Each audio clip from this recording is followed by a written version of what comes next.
എല്ലാവർക്കും പുതിയൊരു വീഡിയോയിലേക്ക് സ്വാഗതം. ഇന്ന് നമുക്ക് നല്ല ക്രിസ്പി ആയിട്ടുള്ള ഗാട്ടിയ എങ്ങനെയാണ് തയ്യാറാക്കി എടുക്കുന്നത് നോക്കാം. വളരെ എളുപ്പത്തിൽ തയ്യാറാക്കാൻ പറ്റുന്ന ഒരു സ്നാക്കാണ് ഈ ഗാട്ടിയ. അതുപോലെ തന്നെ നമുക്ക് കടയിൽ നിന്നൊക്കെ വാങ്ങുന്ന അതേ ടേസ്റ്റിൽ നമുക്കിത് വീട്ടിൽ തയ്യാറാക്കി എടുക്കാൻ പറ്റുകയും ചെയ്യും. വളരെ കുറച്ച് സാധനങ്ങൾ മാത്രം മതി ഗാട്ടിയ തയ്യാറാക്കാനായിട്ട്. ഞാൻ ഈ ഗാട്ടി തയ്യാറാക്കാൻ വേണ്ടി എടുക്കുന്നത് കടലമാവും അരിപ്പൊടിയുമാണ്. ഇതുപോലെ ഒരു അരിപ്പയിലോട്ട് നമുക്ക് 2 കപ്പ് കടലമാവും 1/2 കപ്പ് അരിപ്പൊടിയും കൂടി ഇട്ടൊന്ന് അരിച്ചെടുക്കാം. നമ്മളിത് അരിച്ചെടുക്കുമ്പം കടലമാവും അരിപ്പൊടിയും നല്ലതുപോലെ മിക്സ് ആയി കിട്ടും. അതിനുവേണ്ടിയാണ് ഞാനിപ്പോൾ എടുത്തിരിക്കുന്നത് വറുത്ത അരിപ്പൊടിയാണ് എടുത്തിരിക്കുന്നത്. ഇതുപോലെ നമ്മൾ കടലമാവും അരിപ്പൊടിയും അരിച്ചെടുത്തിട്ടുണ്ട്. ഇനി നമ്മൾ ഇതിനകത്ത് ചേർത്ത് കൊടുക്കുന്നത് മഞ്ഞൾ പൊടി, കാശ്മീരി ചില്ലി. മഞ്ഞൾ പൊടിയും കാശ്മീരി ചില്ലിയും കൂടെ ചേർക്കുമ്പം ഈ ഗാട്ടിയയ്ക്ക് നല്ലൊരു കളർ കിട്ടും. അതുപോലെ എരിവും വളരെ കുറവാണ് കാശ്മീരി ചില്ലി ആകുമ്പം. ആവശ്യത്തിനുള്ള ഉപ്പ്, കായപ്പൊടി, അയമോദകം. അയമോദകം നമ്മൾ ചേർത്ത് കൊടുക്കുന്നതിന് മുൻപായിട്ട് കയ്യിൽ വെച്ച് നല്ലതുപോലെ തിരുമ്മിയതിന് ശേഷം വേണം ചേർത്ത് കൊടുക്കാനായിട്ട്. ഗാട്ടിയയിൽ അയമോദകം ചേർത്ത് കൊടുക്കുമ്പോൾ നല്ല ടേസ്റ്റാണ്. ഇനി നമുക്ക് ഇതെല്ലാം കൂടി ഒന്ന് ഇളക്കി യോജിപ്പിക്കാം ഇതുപോലെ.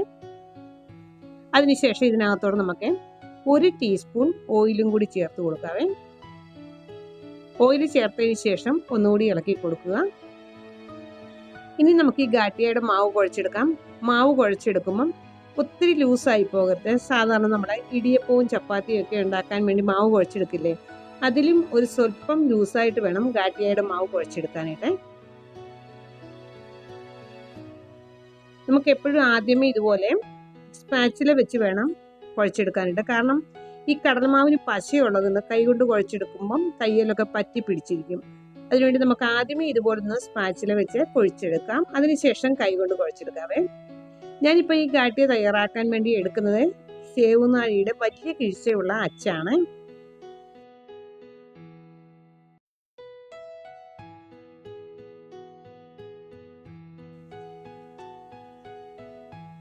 ഇതുപോലെ ഞാൻ സ്പാച്ചില വെച്ച് കുഴച്ചിട്ടുണ്ട്. ഇനി നമുക്ക് കൈകൊണ്ട് കുഴച്ചെടുക്കാം. കൈകൊണ്ട് കുഴച്ചെടുക്കുമ്പോൾ നിങ്ങളുടെ കയ്യിലോട്ട് മാവ് പറ്റി പിടിക്കുന്നുണ്ടെങ്കിൽ ഒരു സ്വല്പം എണ്ണയൊന്ന് കയ്യിലോട്ട് തേച്ച് കൊടുക്കുന്നത് നല്ലതാണ്. അങ്ങനെ എണ്ണ തേക്കുമ്പോൾ കയ്യിലോട്ട് മാവ് കൂടുതലായിട്ട് പറ്റി പിടിക്കില്ല.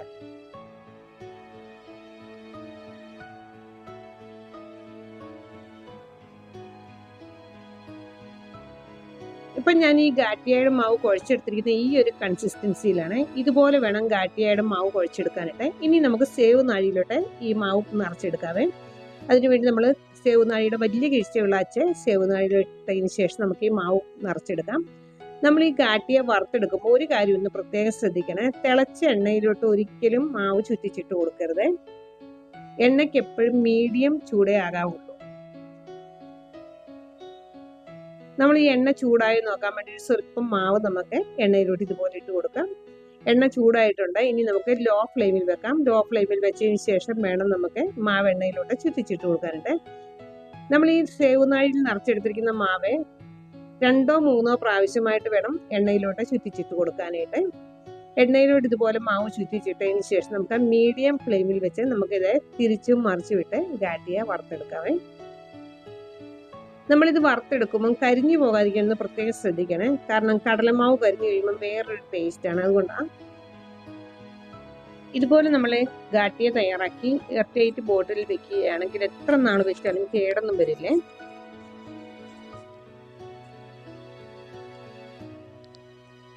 ഇതുപോലെ നമ്മൾ ഗാട്ടിയ വറുത്തെടുത്തിട്ടുണ്ട്. ഇനി നമുക്കിത് എണ്ണയിൽ നിന്ന് മാറ്റി ഒരു അരിപ്പത്തട്ടിലോട്ട് വെക്കാം. അതിനുശേഷം നമുക്ക് ബാക്കിയുള്ള മാവും ഇതുപോലെ തന്നെ നമുക്ക് എണ്ണയിലോട്ട് ചുറ്റിച്ചിട്ട് കൊടുക്കാവേ.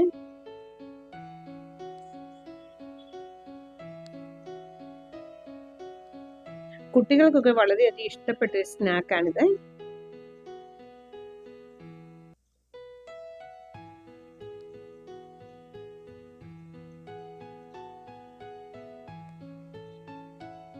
ഇപ്പൊ നമ്മൾ എടുത്തിരുന്ന മാവ് മുഴുവനായിട്ട് നമ്മളിതുപോലെ ഗാട്ടിയ തയ്യാറാക്കി എടുത്തിട്ടുണ്ട്. ഇനി നമുക്ക് ഇതിന്റെ ചൂട് ചെറുതായിട്ട് മാറി കഴിയുമ്പം കൈകൊണ്ട് ഇതൊന്ന് പൊട്ടിച്ചിട്ട് കൊടുക്കാവേ. ഇതുപോലെ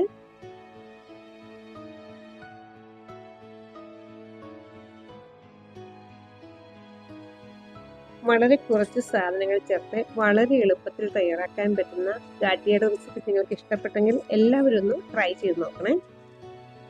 ഇപ്പം നമ്മുടെ കടയിൽ നിന്ന് വാങ്ങുന്ന അതേ ടേസ്റ്റിൽ തന്നെ നമ്മൾ ഗാട്ടിയ തയ്യാറാക്കി എടുത്തിട്ടുണ്ട്.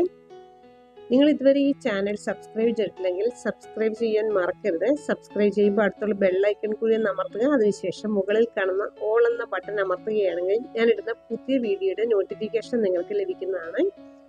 നിങ്ങൾക്ക് ഈ വീഡിയോ ഇഷ്ടപ്പെട്ടെങ്കിൽ വീഡിയോ ലൈക്ക് ചെയ്യാനും ഷെയർ ചെയ്യാനും കമൻറ്റ് ചെയ്യാനും മറക്കരുത്. Thanks for watching.